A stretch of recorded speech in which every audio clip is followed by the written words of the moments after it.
What is up, guys? Well, I just got back from LA to attend the Critics' Choice Awards, and right before I left, whenever I did my finale review, I said, I'm probably not going to have time to do a ranking of all the seasons of Stranger Things. Well, I'm going back on that, baby. I'm making time. Let's do this shit. So Stranger Things has been one of the most successful and certainly one of the most popular television series to come out of the last 10 years. It was basically a cultural worldwide event at this point. The final season felt like the world came to a stop every single time they dropped a volume of that final season, which was certainly cool to experience. You know, me and my wife clicked play on episode 1, season 1, the night that it dropped. And it kind of felt like we were ahead of the hype in that way and have been there ever since. And now our kids have grown up to love the show. They've rewatched it numerous times. They probably arguably love it more than we do. So it's been very cool to experience that. And so because Stranger Things has been such a very cool, important thing to be here for, it didn't feel right to just review the final season and not culminate this whole thing with one final ranking. Or at least one final ranking until we get that secret actual ending episode. It's going to drop later today, right? That shit ain't going to happen. Are you crazy?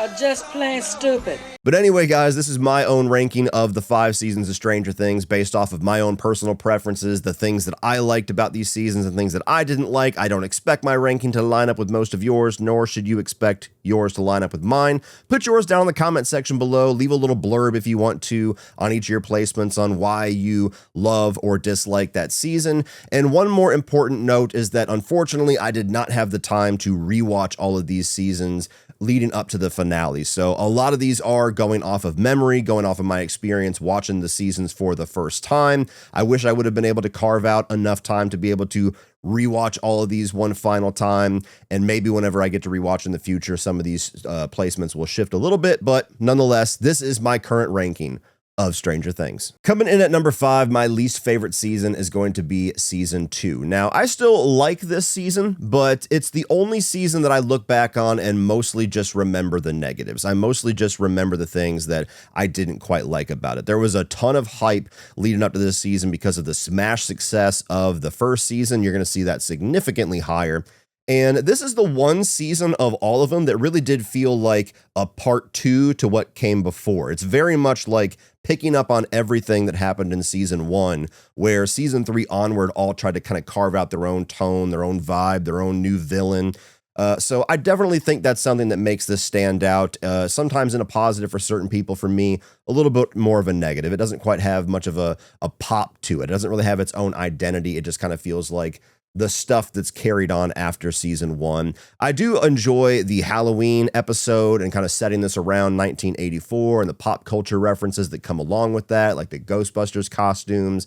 I really enjoy the addition of Max. Billy, I've always been kind of mixed on that character, but he's fine to bring in here. But Max is certainly the standout addition, as well as the character Bob, played by Sean Astin. Certainly one of the more fan favorite side characters and one of the more tragic deaths in the series. I think that there's a lot of good moments that you get with kind of splitting up the team and getting a little bit more of a group dynamic with certain characters that maybe didn't have their moments in the first season. And I also do like the darker tone of the season overall. I do think that, you know, it kind of doubling down on the threat of the first season and making it a lot more sinister, a lot more of this, you know, looming gloom, especially in regard to the Will Byers character. I liked all of that. What I did not like was how much slower this season is. It really does feel like it is moving at a snail's pace. It really does feel like it's doing this slow, meticulous burn leading up to whatever the ultimate threat and the ultimate culmination of the season is going to be, and doesn't really have a strong payoff in that regard. The Demodogs are cool. Not improvement on the Demogorgon by any means, but just like a cool little supplementary villain there. So I would say that's something like a mixed element. And while I do like getting some different group dynamics out of splitting the team up, it's also one of those risks that when you have such a really nice group dynamic that's established in the first season or the first movie, if you do the cliche thing and then follow it up by splitting them all up, sometimes you can sacrifice the magic. And I think that they did do that in this one. 11 is separate from the group the entire season up until the finale. You just don't really get that group love and that charm that was what made a lot of us fall in love with the show in season 1, and we very much wanted that back after season 2. And I think that's the biggest thing that hurts this season overall. A couple more things in the positive, though. I do like having Steve Harrington's arc in here where he was kind of the asshole 80s douchebag in the first season. And in this one, very much gets the start of his character arc and his redemption, where now he's almost like the babysitter. He's like the older guy looking out for all the little kids. And so him and his, brewing relationship and friendship with Dustin is probably the strongest element of the season. And I would say overall grows to be the strongest element of the entire show. And I also really liked the Hopper and Eleven relationship, which is also something that starts here and eventually grows to one of the more emotional elements of the show, where he is the one kind of keeping her secluded and taking on that fatherly role, and her resistance to all of that, not wanting to be controlled, not wanting to be contained. It's the start of what becomes one of my favorite elements of the show going on. So season 2, not a season that I dislike. There's none of these seasons that I dislike, but this is the one where the things that I dislike do stand out in my memory more. But I will not be surprised if when I do rewatch this show, if season 2 does not edge out my number 4, because I got to admit, they were very close. I went back and forth a couple of times. And coming in at number 4 is the final season, season 5. Now, I think this season definitely has more standout high moments. I think the best moments of season 5 tower over the best moments of season 2. But there's a lot more negatives and much lower negatives in season 5. So it averages out to be a season that, like I said, I went back and forth. Do I like 2 better? Do I like 5 better? In this moment, probably because of recency bias, I do have a little bit more of an affection for the things that I liked in season 5. But something that's an asterisk to that, because I've had an interesting journey covering this final season where, volume 1, I was very much mixed positive. There was a lot of high points that I liked, especially episode 4.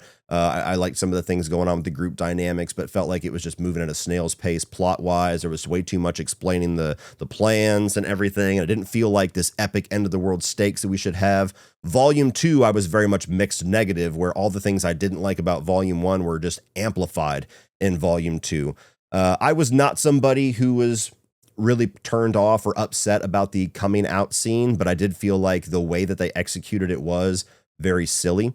I saw a lot of people online who were just like, oh my God, they went woke. They turned Stranger Things gay. And it's like, you clearly are somebody just going for hate clicks who'd never watched an episode of this show, because it has been blatantly obvious that Will has been a gay character since season 1. The problem is actually, ironically, that they've taken way too fucking long to address it. So that was hilarious, the different levels of controversy that episode got. But nonetheless, volume 2 wasn't crazy about it.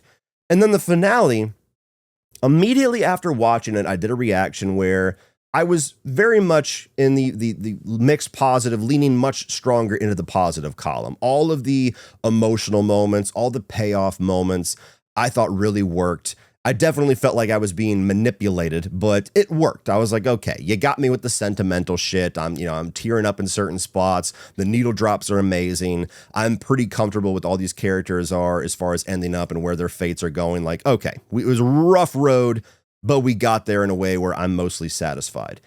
Then by the time I did my full review, some of the negatives started to stand out to me because I was sitting there thinking about it more, and they were bugging me with some of the plot holes, some of the things that didn't line up, some of the huge gaps in the writing that were never a problem in previous seasons. And I'm here to tell you, now that it's been about a week since then, I think I'm even just a little bit more negative on the finale and the final season, specifically because the Duffer Brothers can't shut the fuck up. They've been doing a series of interviews where people are asking them directly about hey, can you explain this very glaring plot hole? Can you explain why the military just let everybody go after Eleven's sacrifice? Can you explain where the Demodogs and everything are and the Demogorgons are in the final battle? And their answers have been abysmal. Honestly, the best answer would have been no answer, because while I saw a lot of that when I first watched it, and it did bug me more after I sat on it for a night, those were all things that I was willing to forgive in favor of the things that I really liked. Those are things that I was not going to hammer down on. If I wanted to rip it apart, I absolutely could have, and plenty of people did not hesitate to do so. But I was willing to let a lot of that slide. But when you give me a bullshit answer as if I'm just some consumer of content and I should just eat whatever explanation you give and should not ask any more questions, like that actually reverses all of that. And now I'm like, no, I'm going to stick to this. What bullshit answer you just gave me is not acceptable. I want you to actually give me an explanation for why there were no fucking Demogorgons in the goddamn Upside Down or in the Abyss in that finale. And saying Vecna didn't expect them to show up, it was a surprise. That's not a good answer. I'm going to need you to explain why Linda Hamilton and all the military just let all of the glaring war crimes and murder and all of the information that could crumble the government, they just let all that go and decided, well, all right, good game, guys, you won. And telling me that, oh, well, they didn't have anything else to chase, so I guess that off screen they just let them go. That's not a good enough answer. Those are the things that to me make it abundantly clear that for whatever reason, they did not have their heart in the right place, or they did not have their best foot put forward for this final season. And it's giving Game of Thrones vibes. It's giving the vibes that you had creators that were stuck on a property for way longer than they expected to. They got creatively exhausted with it and just wanted to be done with it so they can move on to other things. And rather than just bite the fucking bullet, grit your teeth, and still deliver the best final season that you can before moving on to final things, you just half-ass it. And I don't like that. It destroys potentially the legacy of the show, and all of the divisiveness that we have seen from season 5 and the finale is absolutely evidence of that. Now, I needed to get all that out because that's like a new development since I have last talked about the show. But overall, my thoughts on season 5, very messy. You know, more satisfying than not, even with these bullshit answers that we've gotten from the creators of the show, but very messy. It felt like they didn't really know what the end game was going to be. It felt like a lot of the things that they set up, even with the cliffhanger of season 4, didn't end up actually being the jumping off point for the final season. It felt like we had to retread familiar territory to get the characters in the same spot that they were at the end of season 4 needlessly. And something I'm going to elaborate on when I get to season 4 in this ranking, I do feel like the show got too big for itself. The legacy of the show, the popularity of the show, the scope and the scale and the budget of the show got way too fucking big. And I don't think that they ever were going to have a final season that was going to be able to sustain that and please everybody. But you got a season where there was just a lot of plotting. There was a lot of meandering as far as the storytelling. You got some really good moments. You got Jonathan and Nancy have their good moments together. You got some really great moments with Dustin and Steve. You got a ton of them in the epilogue. There was some good action here and there, especially in episode 4 and episode 8. I think some mysteries that they were going through were certainly intriguing, didn't ultimately lead to the best or most intriguing answers, like Mr. What's-It and what's going on with Vecna's origin. You know, even just the answers of what the Upside Down ultimately was didn't really do a whole lot for me.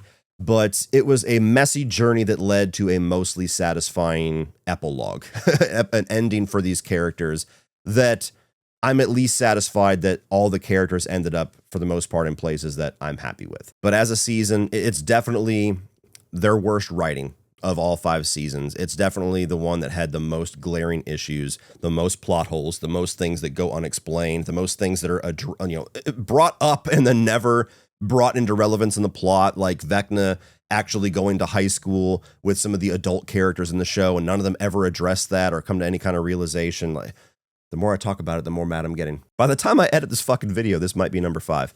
But yeah, I don't know. Great moments. Great high moments. A lot of low moments and a lot of weak writing. Stranger Things season 5. Now, it needs to be said, there is a colossal jump between my bottom 2 and my top 3. My top 3, for all intents and purposes, might as well be tied. And depending on what day of the week you ask me, this ranking could change very easily. But for the most part, most days of the week, I think this is how it's going to turn out. And number 3 for me is going to be season 4. Now, season 4, I think, was a massively entertaining season that had by far the biggest scope and scale that the show had seen yet. And I would say handles that scope and scale significantly better than they did in season 5. Now, to get the negatives out of the way, you do have some of the problem of season 2 where the group is split up. They're in 3 different locations. And so you do lose a little bit of that group dynamic magic. But I think that they found the mix of characters to be much better than they were in season 2. So it's a much softer negative. I also think, like I said in season 5, this show grows to a scale in season 4 that even though they handle it very well and it leads to a very awesome overall season, I prefer the smaller, more tight-knit seasons. And this was kind of like the precursor for all the problems we were going to really end up having in season 5. I also feel like the episodes were a little bit too long. I don't think that they necessarily sustained the runtime in all of them. I can't go back to specific moments and tell you because it's been a while since I watched it, but I do distinctly remember watching the first chunk of episodes and feeling like there was most of the episodes were awesome, but there was a bit of meandering, was a little bit of padding things out, and then even more so in the back 3. So that's the negatives. The positives, and there's a ton of them. This has some of the highest highs of the entire series. You've got Vecna's introduction, who is a phenomenal villain in this season, and a lot of the answers they start to give that tie all the lore and the mysteries together from the previous 3 seasons was done extremely well. You've got some great character moments like having Max and her running sequence with Kate Bush playing, and it was such a iconic sequence. Arguably maybe the most iconic sequence of the entire series, that it launched that song back into the Billboard charts, and it's probably still there from bringing it back up in season 5. You get a lot of great relationship stuff going on where, again, characters are separated. And so you've got 11 separated from Hopper, and their reunion is really great. I actually enjoy 11 having to deal with high school bullying. I enjoy the fact that she kind of has her power stripped away and has to deal with regular teenage bullshit. Maybe they went on a little bit too long with it, and that's kind of part of what I was talking about with padding. But overall, even the cringe moment where she kind of does the thing and nothing happens, I actually think worked really well. And having her bust that bitch's face with the skate was satisfying, although punishment that doesn't quite fit the crime, but nonetheless. The 2 new additional characters of Argyle, who was a lot of fun, and even more so Eddie Munson, who has got like basically a cult following at this point. And he's got that badass Metallica moment. He's got that classic 80s rebel without a cause, metalhead attitude that, of course, I love, totally identify with. So it's no mystery to me why he took off to be, for some people, the best character of the entire show, and probably the most emotional death of the entire show. I also think that the show had a really great, steady build of tension, of dread, of horror, of the threat of Vecna. From the moment that he twisted up Chrissy and put her on the ceiling, from that moment we were like, what the fuck is this? What is happening? Who is this person, this monster? What are we in store for? Run!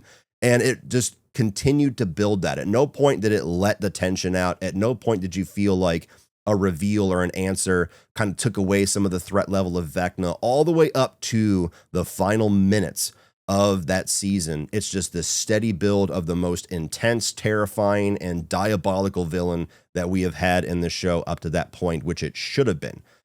Even having Freddy Krueger show up as a part of that lore was amazing to me. Also, despite having the characters split up, I did like the fact that we got a nice change of pace with different settings. You got some characters in California and having their own dynamic with the high school stuff. You have the Hawkins kids dealing with all of their stuff with Eddie Munson and the growing threat of Vecna. You've got Joyce and everything going on with Hopper over in Russia, which was really cool. That is some really great action sequences and a really cool escape. Stranger Things 4 is a pretty phenomenal season. There's a lot of people that would probably have this at number 1, and I would not argue that one bit. Honestly, I just really have a love for a little bit more small scale and intimate versions of Stranger Things. And as great of a version of the epic scale Stranger Things this is, it's always going to be the less preferred angle that this show takes for me. Coming in at number 2 for me is going to be season 3. And apparently this is actually a very disliked season, or maybe like a love-hate season, because I know some people that love it, but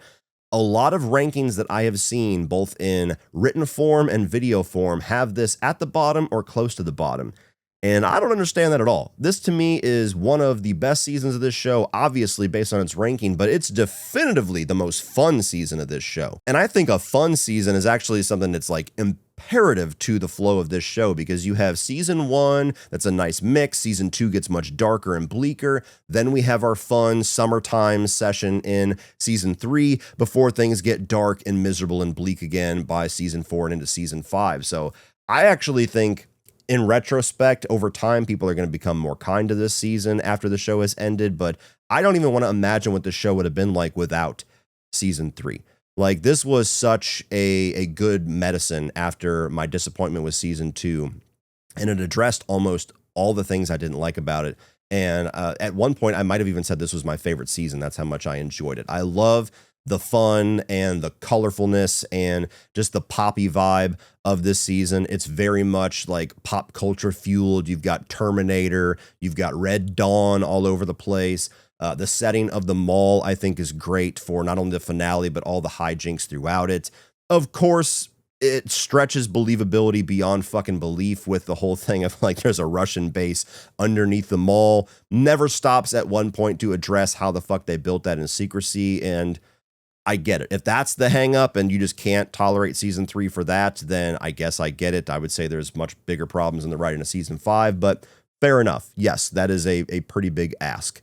But where they go, if you're willing to look over that, I think is worth it, because you get all the great stuff with the characters kind of being a little bit older in that awkward age of puberty with the younger kids, as well as the older kids all getting their first jobs. And, you know, the Scoops Ahoy team there with Steve and Robin, who I think are phenomenal in this season. And Robin was a great addition. I don't think they utilized her nearly as good in the next 2 seasons, especially season 5, but she's great in this one. I also think that the bringing Max fully into the fold of the group, she's a really great addition, especially her chemistry and her friendship with 11, kind of teaching her the ins and outs of being a regular teenage girl, and her dumping Mike and everything like that. All of that was so much fun. Even Billy, I wish they would have done a little bit more to kind of earn his eventual sacrifice and redemption. It kind of feels like you get a little bit of him in episode 1, and then, of course, moments of him being human again and being able to control things at the end of the season. But beyond all that, he's just a vessel. So I wish they would have done a little bit more to fully make me buy into his redemption arc, because he's such a miserable asshole before that it's not quite enough what he does at the end there to fully redeem him.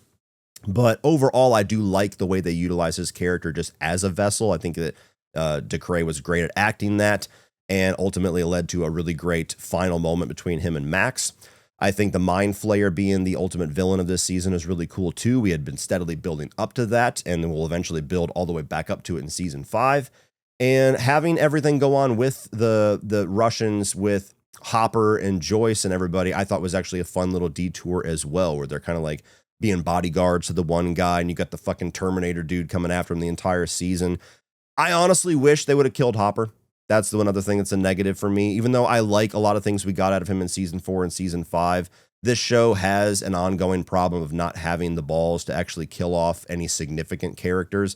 And this was one that I thought would have been so well done and would have been fine. It would have been fine to not have Hopper around for the last 2 seasons. There's ways they could have advanced 11's character arc from that. Having him sacrifice himself essentially to take out the Terminator villain and blow up and have that last moment between him and Joyce where they really start to fall in love with each other would have been tragic and satisfying, and capping it off with that letter that he writes to 11 as the season closes out would have been beautiful. But then they follow it up with the little post-credits tease of like, oh, but he's alive. We'll see him again in season 4. I think that was a mistake. But season 3 for me is the one that I just have a lot of fondness looking back over. It's the one that I honestly have the most interest in revisiting whenever I do get a chance to binge back through the series. It was the one that when I first watched it, just like I could not stop watching it. I could not pause between episodes because I was just having such a great time. And so this is one that just to me was a near perfect season of Stranger Things, but it's not quite my favorite. My favorite, coming in at number 1, is the original season, and there's so many reasons for this. Now, it is fairly common among TV shows to have the first season be a favorite just because it's like your fondness and your nostalgia for discovering this awesome thing that turned into something that you loved. But there's so many other elements to this. First of all, season 1, I think best captures the vibe of what I want from this show, which is that like small knit, very tight a group of characters, this nostalgia bomb that's, you know, riffing on Amblin Entertainment and things like that. Like that was most well captured in season 1.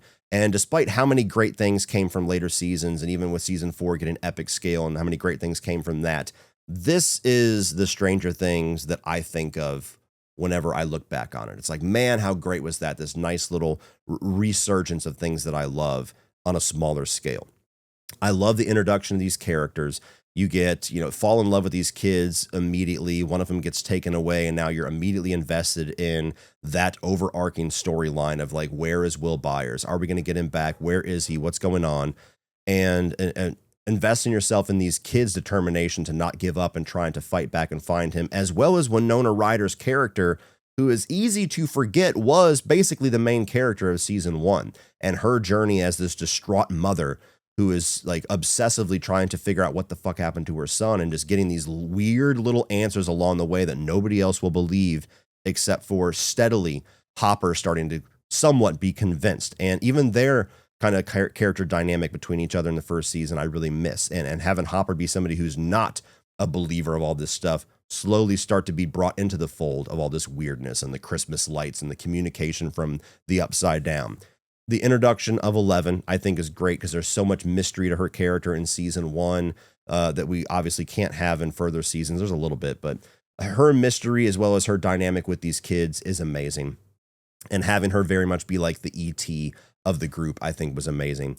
And having some of the backstory of what's going on with Papa and all of the scientists and everything and what exactly the Upside Down might be and the Demogorgon, like there was just so many big questions that were introduced in season 1 that we were all so excited to eventually see be explained. And having the Demogorgon, which by season 5 is almost like a cannon fodder victim for our heroes anyway, having that be like the main monster of season 1 is fucking iconic. Like, for as great as Vecna is and as badass as the Mind Flayer looks, the Demogorgon is the most iconic villain of this entire series for good reason, and how it was utilized in season 1 is very much like the Xenomorph in Alien, the power of one in that first chapter before it turns into the much more action-packed version. But much like with it, I just think there's something that could never quite be recaptured about the magic and the charm of these kids at that age in season 1, where they're so young, they're so innocent, they're so naive, they're so fun and playful. As they get older, you do get different levels of drama and different maturation of certain storylines, but there's just something about when they were kids that's special. And you have that at its most potency in season 1, where you got, Dustin is just an absolute fan favorite for all of his shenanigans. And you're trying to bring pizza to Nancy because he's got a crush on her, or, finding the chocolate pudding, having the scene where the school bullies are about to push them off the cliff and Mike falls and then 11 lifts him up and then fucks the bullies up. And Dustin's talking shit like, yeah, she's our friend, bitch, run. Like, all of those moments brought so much joy, so much laughter. And it was just like, my God, I love these characters. My God, I love this show. There's just something special about that first season to me that has always maintained my favorite. So for as much as I love the show overall, for as many highs as we get out of season 3 and season 4, and even a lot of things that I like out of 2 and 5, there's just no touching season 1 for me. That is my favorite. That is my number 1 season of Stranger Things. Well, that's it for this one, guys. Be sure to leave your ranking down below in the comments section. If you enjoy this and you want to check out some of my thoughts on season 5, 1, 2, a couple of reviews I've done will be over here. And also, if you want to check out some of my end of the year rankings of movies that I watched in 2025, and put that playlist up here. Like, share, hit that subscribe button so you don't miss everything in the future. And as always, remember, opinions are like assholes, but that doesn't mean you have to be.